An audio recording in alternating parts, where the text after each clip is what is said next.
Para peneliti sebelumnya memaparkan puncak wabah virus corona atau COVID-19 di Indonesia bakal terjadi pertengahan tahun 2020 ini. Namun prediksi itu bisa berubah lantaran gebrakan yang dilakukan jajaran BUMN di bawah kepemimpinan Erick Thohir. Kementerian BUMN mendatangkan alat tes swab canggih dari Swiss yang membuat deteksi virus corona jadi lebih cepat dengan jumlah berkali lipat. Indonesia bisa lebih awal mencapai puncak wabah virus corona setelah pemerintah mendatangkan perangkat deteksi berbasis molekuler dari luar negeri.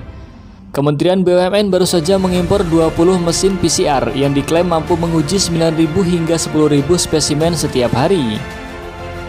Dengan alat-alat baru ini, pemerintah menargetkan untuk melakukan 300.000 tes dalam sebulan.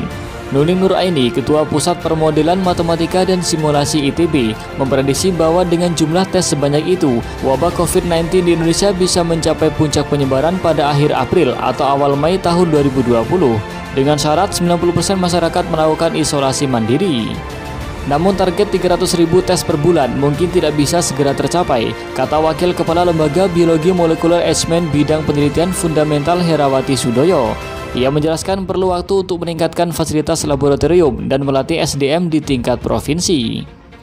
Staf khusus Menteri BUMN Arya Sinulinga mengatakan pemerintah telah mendatangkan 2 mesin Magna Pure 96 dengan kapasitas 1.000 tes per hari dan 18 light cycler PCR detektor dengan kapasitas 500 tes per hari.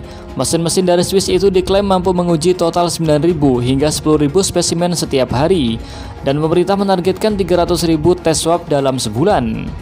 Menurut Nuning Nuriani, dengan bertambahnya jumlah tes, semakin cepat kasus positif bisa ditemukan dan diisolasi.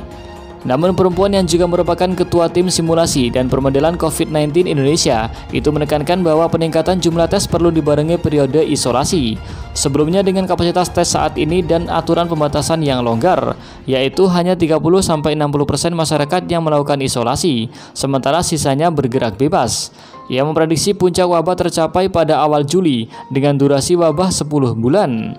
Dengan dilakukannya tes secara masif beserta aturan pembatasan ketat sehingga hanya 10% orang yang keluar rumah, puncak penyebaran wabah bisa bergeser ke akhir April atau awal Mei tahun 2020. Namun tanpa pembatasan ketat, maka puncaknya hanya akan bergeser sedikit ke akhir Mei atau Juni. Bagaimanapun Nuning menekankan bahwa perhitungan model merupakan simulasi, bukan angka pasti yang 100% dijamin akan terjadi. Presiden Joko Widodo telah mencanangkan pembatasan sosial berskala besar atau PSBB untuk menekan penyebaran COVID-19.